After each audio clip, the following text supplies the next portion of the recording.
gostaria de convidar aqui Juliana Radaeli, já está aí? Oi, Marco. Bem-vinda, querida. Tudo bom? Obrigada. Sim, perfeito. Pessoal, essa é a Juliana Radaeli, psicanalista praticante lá em Curitiba, né, no Paraná, cartelizante da Escola Brasileira de Psicanálise. O cartel dela, inclusive, é sobre o supereu, né? Mestre e doutora em educação pela USP, professora do curso de psicologia e da pós-graduação em saúde mental e psicologia clínica da PUC Paraná, lá em Curitiba, e também do programa de pós-graduação em Fundamentos da Psicanálise pelo Instituto ESP. A Juliana, que foi um grande nome e uma grande surpresa. Eu estava precisando de alguém, né, para assumir uma vaga em Curitiba, e aí eu perguntei para a Ana Sui, falei, Ana, você conhece alguém? Ela me passou o nome da Juliana.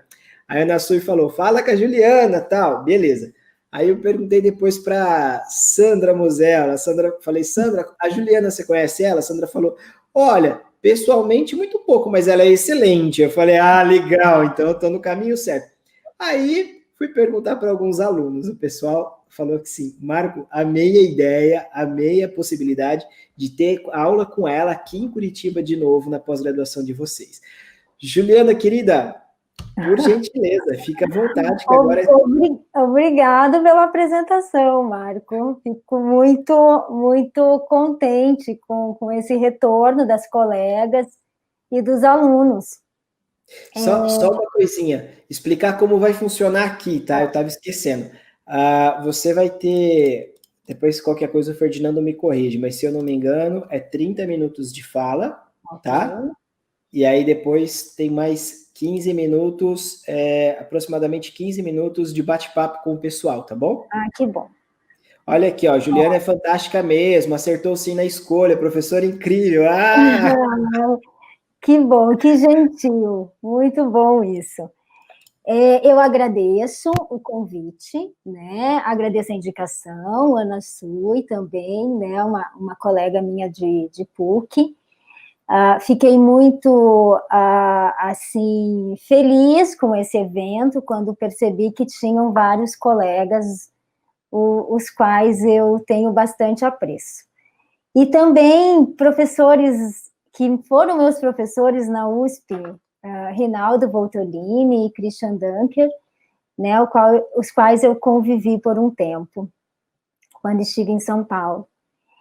E hoje, em função para essa jornada, o Marco me perguntou um tema, né, para essa fala, e aí eu não tive dúvidas, claro, né, de novamente de retomar aqui com vocês o conceito do supereu, já que é um tema que eu tenho estudado há algum tempo, esse ano, né, especificamente, junto também com uma colega psicanalista, Licene Garcia. Nós temos uma atividade de ateliê na Escola Brasileira de Psicanálise, aqui agora, Seção Sul, e a gente vem trabalhando, então, o supereu, esse conceito, que no começo, né, pensávamos que seria... Ok, Marco, obrigada. O Marco mandou uma mensagem aqui.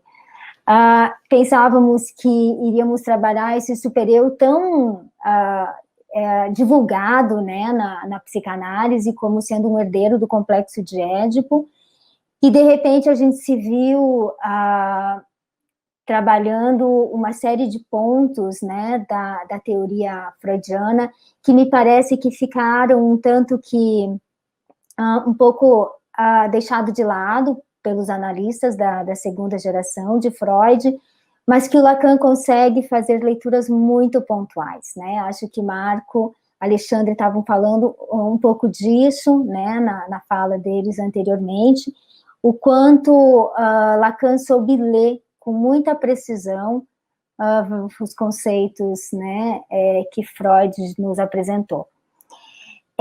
Como eu fui trabalhando esse conceito, né, do Freud para o Lacan, do Lacan para o Freud, voltando para o Lacan, com a ajuda de Miller também, eu achei mais adequado nesse momento preparar um roteirinho, né, um texto que eu pudesse seguir com vocês, para que eu não me perdesse também nesses momentos pontuais, e como é que o Lacan vai fazendo essa leitura muito importante, eu acho, desse supereu que podemos chamar de um supereu mais arcaico, né?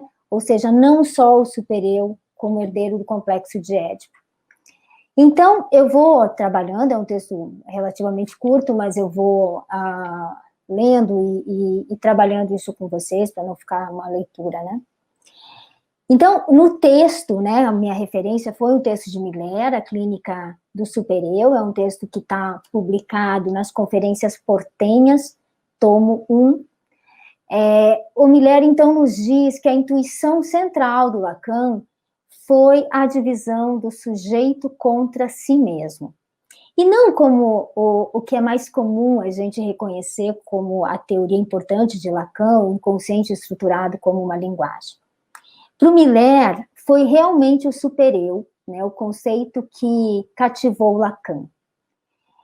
E, por isso, né, já na sua tese, a gente já observa isso, na tese de 1932, ou seja, quando Lacan ainda um psiquiatra que trabalhava no Hospital Sant'Anne encontra com uma paciente que estava internada devido a uma ação que ela cometeu contra uma famosa atriz de teatro na França, né? Então, essa paciente, Lacan vai dar o nome de Aimée, e nesse trabalho de Lacan, então, nessa tese, ele vai destacar o que ele vai chamar de uma investigação, o que Miller chama de uma certa investigação sobre o supereu, que Lacan chamou de uma pulsão autopunitiva de Aimée. Então, a divisão do sujeito contra si mesmo é, de fato, um ponto central nessa tese e constitui uma incontestável contribuição à clínica do supereu, que também podemos chamar de uma clínica da pulsão de morte. Ou seja, isso quer dizer que nós não temos como entender, né, o que se chama, o que é a pulsão de morte, sem que a gente possa entender isto que é o voltar-se um sujeito, né, algo do sujeito que volta-se contra ele mesmo. Essa ideia não foi uma ideia simples. Freud resistiu bastante ao conceito de pulsão de morte, veja que ele aparece em 1920, no texto Além do Princípio do Prazer, mas já em 1912, uma psicanalista, Sabine Spielheim, ela já havia apontado, escrito sobre isso, né? Mas Freud resistiu bastante até chegar a esse conceito. E o Miller está dizendo, não há como a gente compreender a pulsão de morte sem que a gente destaque isto. Isso que o Miller está dizendo, foi o que chamou a atenção de Lacan. Né? Algo que volta, né? Algo do sujeito que volta contra ele mesmo. Então, na tese de Lacan, ela pode ser, de algum modo, resumida, claro, aqui, como Aimée, que foi presa por agredir gravemente essa atriz, no seu delírio, que encarnava um certo ideal externalizado, ou a imagem ideal, querida, perseguidora e também odiada, né, dessa atriz. O que Lacan observa é que após um ano de permanência de Aimée no hospital psiquiátrico, Lacan corrobora que a cura se mantinha. E segundo ele, né, acho que é o que importa aqui para nós, segundo ele, o que curou foi as consequências do seu ato. Ou seja, após a agressão, né, que a Aimée desfere contra o Goethe do Flo, a Aimée é castigada, ela é presa. Né, ela é presa e depois ela é, claro, presa também no hospital psiquiátrico. E aí o Lacan vai dizer, vai concluir dessa forma, que a natureza da cura demonstra, na nossa opinião, diz Lacan, a natureza da enfermidade. Ou seja, o que originou o seu ato foi uma busca de castigo. Por isso, então, a Aimée é para nós, nesse ponto aqui, a gente estudando o supereu, um caso muito importante, né? E é isso que o Miller vai destacar. Então, veja que a gente vai do Freud para o Lacan, o Miller, né, mostrando que há algo que o sujeito faz contra ele mesmo, né? E foi a partir do castigo, dessa pulsão autopunitiva, que, de algum modo, a Aimée estabiliza o seu delírio. Então, na teoria de Freud, né, a gente vai voltar aqui ao Freud, o termo supereu aparece em 1923, no texto O Ego e o Id. Um texto muito famoso de Freud, porque ele inaugura a segunda tópica. O interessante é que a grande novidade desse texto é o conceito de supereu, mas nele não está no título, né? É o Ego e o Id. Só que há um capítulo dentro do texto, aonde o Freud vai se dedicar a falar sobre o supereu. Nesse texto, Freud destaca o supereu como esse herdeiro do complexo de Édipo, e é isso que fica mais, digamos, que ganha destaque, né, na teoria psicanalítica, e é muito difundido com esses psicanalistas da segunda geração. Mas acontece que nesse texto também existe uma passagem onde Freud está apontando para uma espécie de, o que diríamos, um supereu mais primitivo. Melanie Klein soube ler isso muito bem. Mas antes dele, né, e aqui a gente vai destacar, antes dele, de formalizar esse conceito de supereu, o Freud já vinha, em textos anteriores, de 1916, já vinha falando de alguns comportamentos, né, de sujeitos que ele observava na sua experiência clínica, mas não só, de pessoas que tinham essa tendência a fazer um mal contra si mesmos. Esse texto tem um texto muito importante, de 1916, chamado Alguns Tipos de Caráter Encontrado nos Trabalhos Psicanalíticos. Eu gosto muito desse texto. Ele é muito clínico, na verdade. O Freud vai destacar 3 tipos de manifestações. Ele deixa isso bem claro.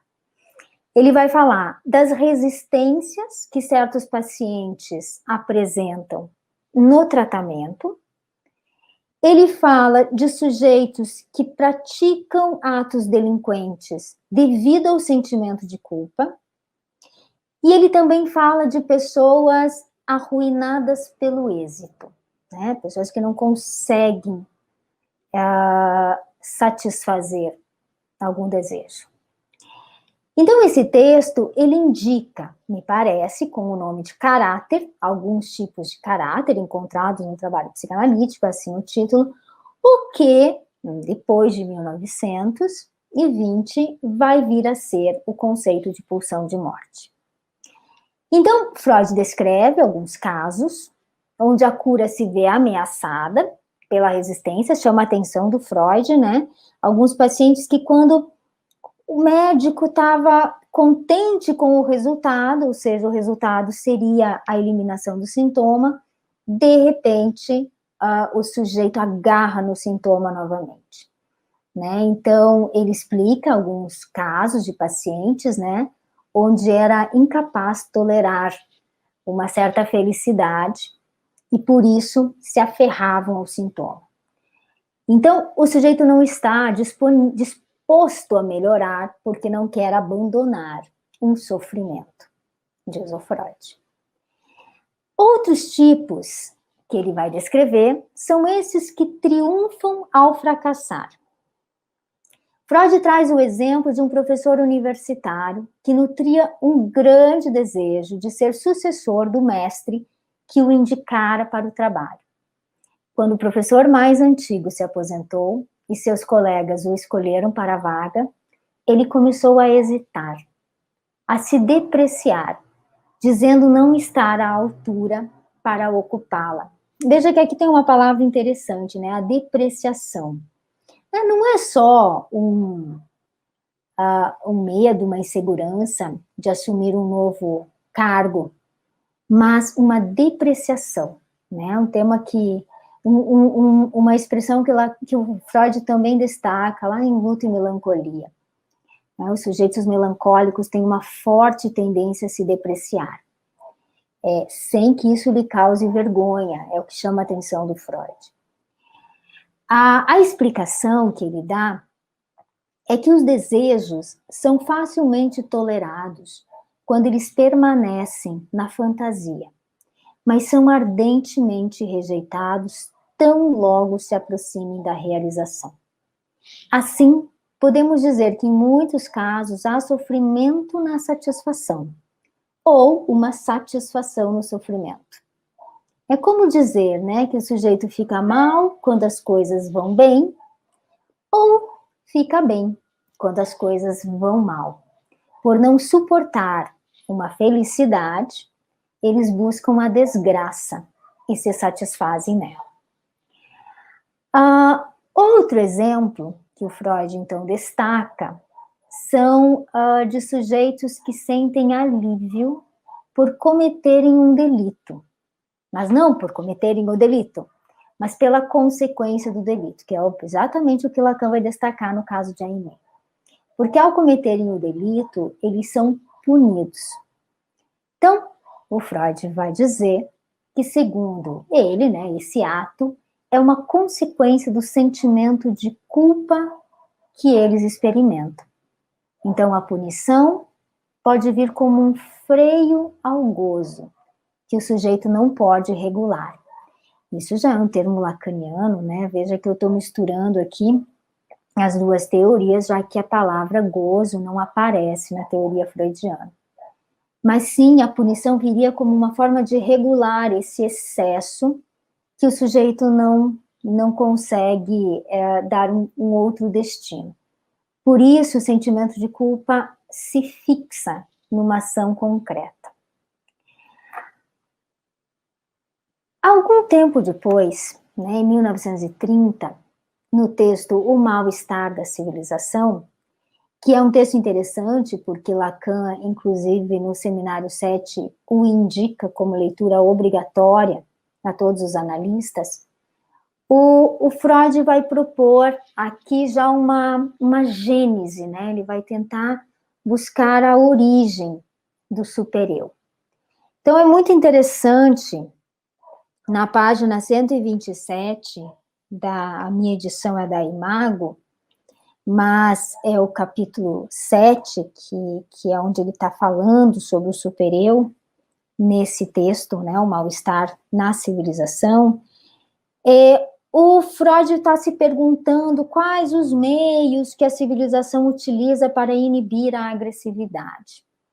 E aí ele vai, né, tecendo os seus argumentos, e ele diz: sua agressividade é introjetada, internalizada. Ela é, na verdade, enviada de volta para o lugar de onde proveio. Né? Então, vem do eu, ela retorna para ele. Isto é, dirigida no sentido do seu próprio ego.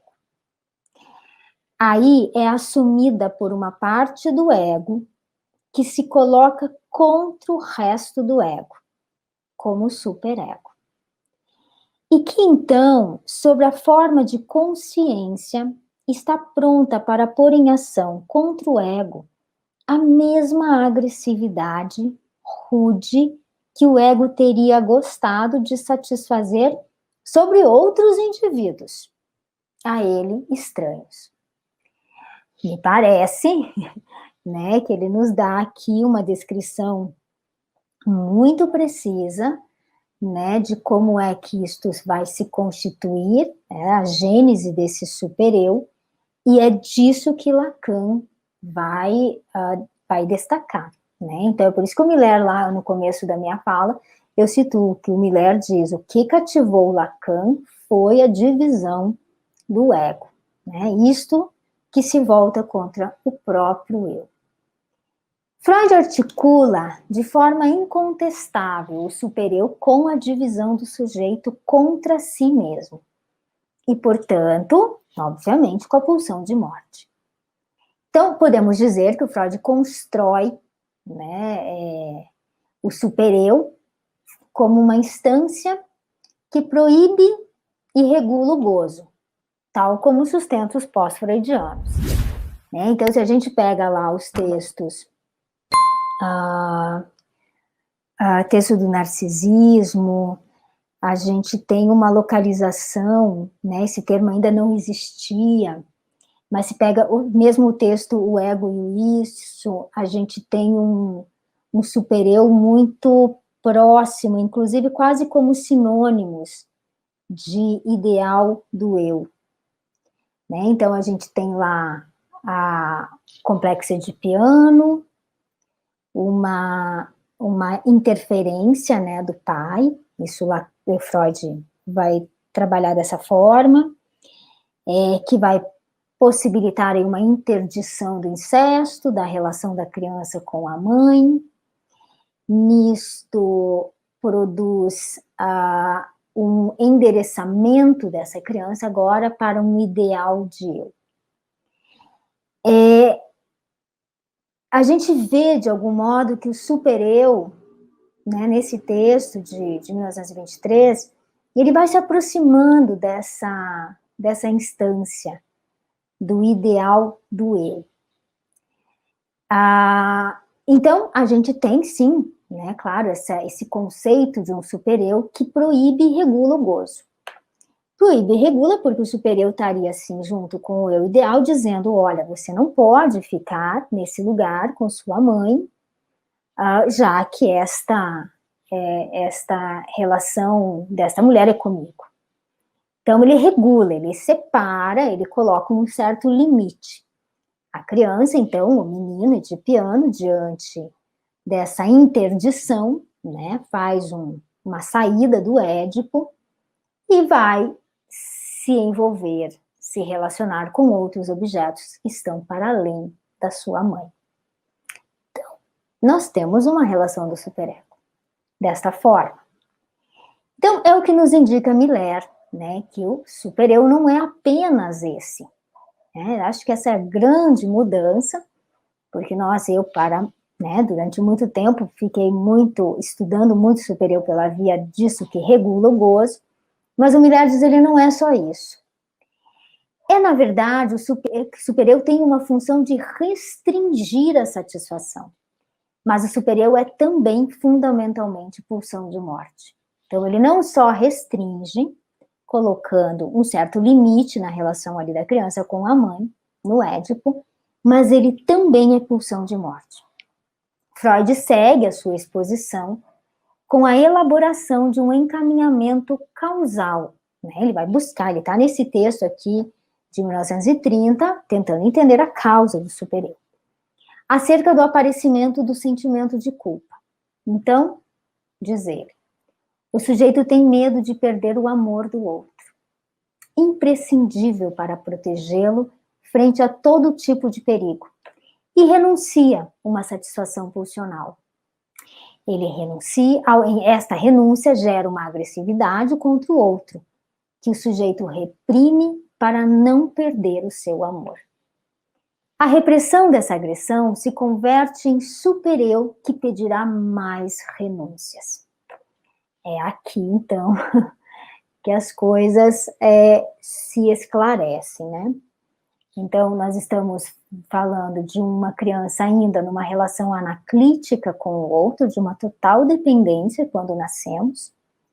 Estamos numa dependência vital em relação ao outro, mas com pulsões de realizações, pulsões que buscam satisfações. essas pulsões são, de alguma forma, inibidas por esse outro que vai trazendo a realidade. Isso gera agressividade. Como o sujeito tem medo de que essa agressividade gere a perda do amor do outro, ele tem que reprimir. E ao reprimir, isso se transforma, isso se volta contra o próprio eu. Então, a repressão dessa agressão se converte em supereu, que pedirá mais renúncias. Para Freud, o supereu e o amor estão ligados, no sentido de que é frente à angústia da perda do amor que a criança renuncia à satisfação pulsional. O supereu se estabelece pela via do amor no sentido que dirá, segundo o vínculo com o outro, que esta poderá impor ao sujeito sua lei de bem e de mal. E o mal seria, então, isso que nós sentimos como a ameaça da perda do amor. Então, a angústia que é gerada diante dessa perda do amor do outro, como origem da consciência moral, talvez explique algo que será desenvolvido por Lacan, a maior intensidade do supereu nas mulheres. Então, um pouco diferente do Freud, que questionava se as mulheres tinham supereu, o Lacan vai dizer que elas estão mais propícias, mais próximas do supereu. Isso a gente tem uma indicação, né, também mesmo em Freud, quando ele fala que no Édipo das meninas, a relação com suas mães, ela não é a relação pré-edipiana, ele vai chamar dessa forma, no texto A Sexualidade Feminina, a relação pré-edipiana é muito forte, mas nos meninos existe uma ruptura mais incisiva sobre essa relação. Enquanto que, para as meninas, a troca de objeto, a entrada da menina no Édipo, né, quando ela vai em direção ao pai, não elimina completamente a relação que ela tinha anterior com a mãe, né, mantendo uma proximidade. Claro que ela vai sentir alguns sentimentos de ressentimento e de rancor contra a mãe vão aparecer na menina. Mas a ameaça de castração não produz na menina o que produz no menino, né? Uma separação mais radical. Portanto, há uma tendência nas mulheres, é claro que a gente vê isso também em homens, a clínica nos revela isso, mas bem menos, há uma incidência bem menor, de uma demanda de amor maior nas meninas. Freud vai dizer nesse texto que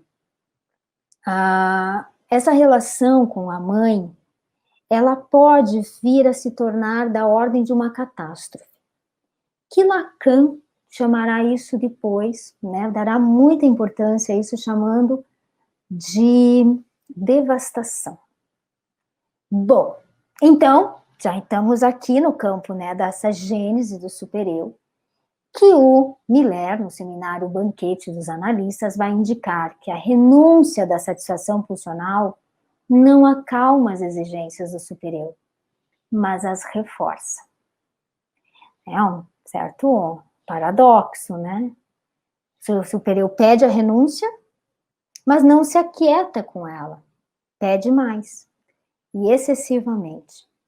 Então, o supereu leva as pulsões a renunciar um plus de gozo, mas o problema é que o supereu se apropria imediatamente desse plus de gozo, se alimenta dele. E por essa razão, quanto mais renúncia, mais cresce o supereu. É um circuito que se retroalimenta. Miller, em várias ocasiões, dá um exemplo muito interessante de um sujeito que faz um regime. E que, apesar de suas renúncias a não comer mais nada,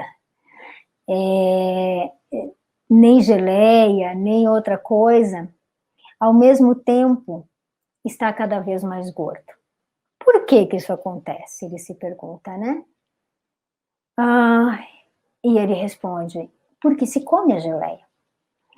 A descoberta de Freud é que o supereu engorda com a satisfação pulsional renunciada. Quanto mais se renuncia ao gozo pulsional, mais se alimenta o supereu. E se goza nesse lugar. Então, é no seminário 7 que a frase enigmática, né, de Lacan aparece, que diz que nós somos culpados de ter cedido sobre o desejo. Veja que o Lacan não fala cedido sobre o gozo, né? Ele fala sobre o desejo, porque do gozo não se pode renunciar. Só é possível experimentá-lo de um modo direto, quando a gente come a geleia, ou de um modo indireto, renunciando à geleia. Ou seja, não tem saída. Ou renuncia, ou se satisfaz, é uma exigência superegóica, ele está dizendo. Podemos dizer que quem come a geleia é Sade, já que é disso que ele está falando nesse seminário, enquanto Kant constitui um exemplo paradigmático do gozo que se obtém renunciando à geleia e todo o resto. Assim, Lacan vai eliminar o paradoxo. Isso é uma grande saída, uma grande sacada de Lacan. Ele elimina o paradoxo dizendo que o supereu exige o gozo e, nesse ponto, ele se assemelha com a histérica, que nunca está satisfeita. Nem a renúncia, nem o êxito satisfazem o supereu. No seminário mais ainda, ele conclui, o supereu é o imperativo do gozo, já que nada ou ninguém obriga o supereu a gozar. Desculpe. Nada nem ninguém obriga o sujeito a gozar, salvo o supereu. Eu quis marcar no título da minha fala de hoje, né, as exigências do supereu, para poder apontar isso, né, que as exigências não estão fora de nós, né, estão nessa instância que exige o gozo como uma forma de manter o amor do outro, né, disso que o Freud localiza como sendo a gênese do supereu. Então, o supereu é uma lei, mas não é uma lei que proíbe a satisfação, né? Aquela lei do ideal do eu, né? A lei do pai, do nome do pai. Então, não é uma lei que regula, que proíbe a satisfação pulsional, ela não é essa lei que regula o gozo e que nos socializa, né? Isso que acontece como a consequência do declínio do complexo de Édipo. Como é a lei, como é assim a lei simbólica, né, que regula, que produz a interdição do incesto ou o nome do pai, mas é uma lei insensata, é assim que o Lacan vai chamar, que está do lado do gozo. E é nesse sentido que não há paradoxo, porque o supereu será esse imperativo do gozo. Ele vai exigir, né, que o sujeito, ele se alimenta dessas exigências. Por isso o supereu encontra o seu lugar em Lacan com esse nome de gozo. Esse substitui para o sujeito um bem absoluto, um bem separado do bem-estar. O gozo aparece como um bem oposto ao bem-estar. Ele é uma lei, um S1, né, que carece do significante, do saber, do S2, a partir do qual cobraria uma significação retroativa. O supereu, como uma lei insensata, está muito perto do desejo da mãe, antes desse desejo ser metaforizado pela metáfora paterna, pelo nome do pai. O supereu está perto do desejo da mãe como capricho, sem lei. Então, esse imperativo moral, ele vai ter as mesmas exigências, né, acéfalas da pulsão, e com ela não quer saber nada. Se o perverso não abandona o seu gozo, mesmo sob o risco de perder a vida, a moralidade também implica o sacrifício de um bem-estar por um valor. E a clínica nos ensina que isso ocorre também a muitos neuróticos. Ao gozo não se pode resistir facilmente, porque é uma exigência absoluta. É a exigência de um absoluto. A gente pode pensar que é a crença nesse absoluto, né? De que exista algo que possa completar o desejo, né? Que é algo que possa produzir ou fazer, como na fala, na expressão de Lacan, fazer a relação sexual existir. Para Kant, a consciência moral é uma exigência absoluta. E, portanto, nós podemos dizer com Lacan que é um gozo. Goza do sacrifício. Goza do sacrifício do gozo. O ponto de encontro, então, de Kant com Sade é que os dois aspiram a um impossível. E, portanto, a um real. Né? Um real de completude, de fazer a relação existir. Kant querendo excluir todo gozo, e Sade querendo gozar sem limites. Mas é com Kant que Lacan formaliza que o não goza é goza. E aí, ele vai trazer um exemplo que eu acho bem pertinente para a gente finalizar aqui, porque eu acho que eu já me estendi, que é a Antígona.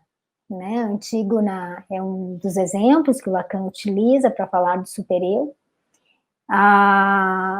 onde ele vai, então, recuperar essa personagem, essa heroína da tragédia grega, né? Onde ele vai dizer que praticamente todos os personagens desta peça estão bem dispostos a sacrificar sua vida por algo mais valioso que ela. Não estão como, né, os seres humanos comuns no que se chama primum vivere. Na peça, em um momento ou outro, todos os personagens, né, morrem, salvo, a maioria morre, né, salvo o guarda, o único que aparece, que parece manter um interesse aristotélico pela vida, e diz: eu sou feito de tal maneira que o cuidado por minha vida passa antes que os demais. Mas os outros personagens não. Né, estão dispostos a levar suas crenças, suas ideias às últimas consequências. Creonte, então, está disposto a sacrificar tudo para impor sua lei de proibir as honras do funeral de Polinice, irmão de Antígona. Mas Creonte, que à primeira vista parece desconhecer, assim como Antígona, a compaixão e o temor, retrocede ao final da tragédia. É movido, dirá Lacan, pelo medo. E por essa razão, medo, então, veja, né, um anteparo aí do gozo. E por essa razão não será ele o herói dessa tragédia. O verdadeiro herói é aquele cuja decisão é inabalável.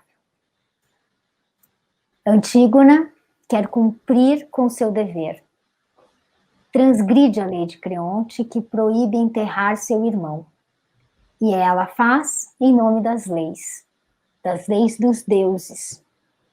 E é dessa lei, um outro absoluto, cuja vingança ela confessa temer. Quer agradar seus deuses acima de qualquer coisa. Está orgulhosa de morrer assim e envergonhada de morrer por outra causa. Somente os mártires podem carecer totalmente da compaixão e do temor. O mártir é uma pessoa disposta a morrer em defesa de suas crenças, convicções ou causas. Dito de outro modo, é alguém disposto a morrer ou padecer para sustentar um outro não barrado. Pessoal, eu acho que é isso, né? Eu me estendi bastante aqui. Jô, tá tranquilo. A gente tem um tempinho. O Ferdinando falou que nós temos até as 8h10. Deixa eu só dar 2 recadinhos aqui. Então é pouco tempo. O pessoal está perguntando o seguinte: como faz para rever a aula, né? Gente, vai ficar salvo aqui, tá? No YouTube do Instituto ESP, assim como a aula de ontem, com o Dunker, com o Voltolini. Essas de hoje também vão ficar aqui no mesmo link, tá bom? Então vocês vão ter acesso a isso aí durante toda a vida ou até bloquearem o canal do ESP. Vamos lá, outra coisa, o pessoal está perguntando, tá todo mundo elogiando, é maravilhoso te ouvir, Gil, de verdade, nossa, tá uma delícia. Ferdinando, nós temos alguma pergunta?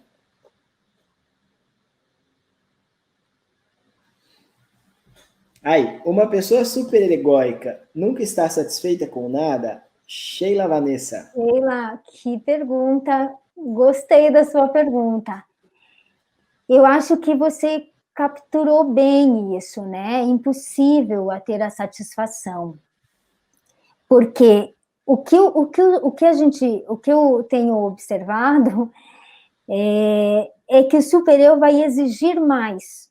Então, não se satisfaz. Por isso, uma certa aproximação com a histeria. É pura exigência. E que eu acho que o Lacan nos dá essa localização, né, de falar tanto de Kant com Sade, de mostrar que seja pela via de um excesso de gozo, ou seja, no sacrifício do gozo, o que está funcionando, o que está produzindo esse imperativo sobre o sujeito é o superior. Muito boa, gostei da sua pergunta. O pessoal, rapidão, o pessoal está perguntando como faz para o certificado. Gente, o certificado basta que vocês se inscrevam a partir da plataforma do Even 3, tá? Quem não tiver a plataforma, daqui a pouco o pessoal do Instituto ESP envia aqui para vocês, tá bom? Vamos lá. O supereu se forma a partir do ego somente ou a partir do id? Dos dois. Campos. Dos dois. E essa, eu acho que é uma... E é isso que vai deixar esse conceito mais confuso. Porque quando a gente pensava que o supereu era uma parte do ego que virava supereu, era até um tanto que mais fácil de compreender. Mas ele guarda uma conexão muito potente com o id. Né? Mas eu gosto disso que Freud está dizendo aqui no Mal-Estar da Civilização, dessa gênese, né, que ele vai se constituir a partir dessa relação muito primitiva com a mãe, com quem a gente tem essa dependência anaclítica, né, e o medo de perder esse amor do outro. Não, eu estou procurando o meu livro aqui. O segundo capítulo, o primeiro capítulo e o segundo eu falo sobre a gênese do supereu também. Né? É mesmo? E como é bacana isso, né? O Freud, em um primeiro momento, inclusive ele fala, né, que um dos piores textos dele foi o Ego e o Id, né? Que depois ele vai reformulando essa ideia. Lá no final, acho que em 37, se eu não me engano, quando ele escreve sobre o aparelho psíquico, ele desenha a segunda tópica e coloca o supereu, né, no desenho como uma parte diferenciada do ego, mas ao mesmo tempo uma conexão com o id. Conectada com o id, exatamente. Por isso ele tem tanta potência. Porque se ele fosse só uma parte separada do ego, ele seria mais um regulador. Né? Um regulador que diz, não fica aí, né? Vai fazer outra coisa da vida. Mas não. A gente tem uma outra pergunta aqui. Em clínica, vamos fortalecer o ego para conseguir lidar com a força do superego? Essa pergunta eu já respondi numa aula minha da pós. Acho que não, né? Não é muito um trabalho... Primeiro, separar, existe superego na psicose, existe superego na neurose. Então, são formas diferentes, né, de aparecer. Veja, quando Lacan fala de Aimé, ele fala do superego e ele fala de uma paciente que é uma paciente psicótica, com delírios, né, o que ele vai chamar de delírios de autopunição.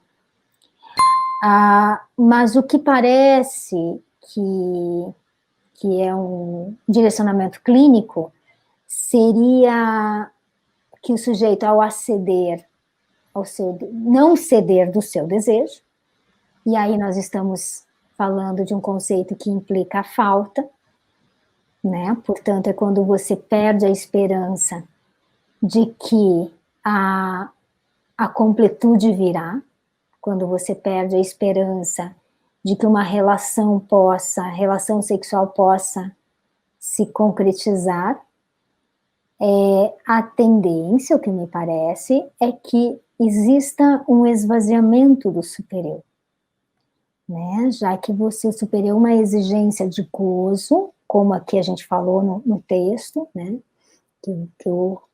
Que vocês acompanharam, uma exigência de gozo que visa um absoluto, né? Então, visa um absoluto da completude. Se me permite, Ju, Claro, Marco. eu gosto muito de pensar na clínica que o ego, né, isso a partir do Freud, nem entrando tanto em Lacan, que o ego se forma como uma resistência. Então, conforme a gente vai falando na clínica, né, na análise pessoal, esse ego vai se desmanchando. E conforme o ego vai se desmanchando, o superego vai perdendo força e deixando de ser um ideal impossível para se tornar um horizonte, né, que não necessariamente você precisa alcançar. Então, você tem uma modificação, né, na maneira de lidar com isso que ainda continua aí, né? Não significa acabar com o superego ou fortalecer o ego, né? É justamente o oposto. Querida, muito obrigado. Tá maravilhoso aqui, gente. Tem muitas perguntas, mas como todo evento bom, o tempo é curto. Marco, muito obrigada. Agradeço também a todos que ficaram aqui nos acompanhando, né? E espero que tenham vários outros. Com certeza.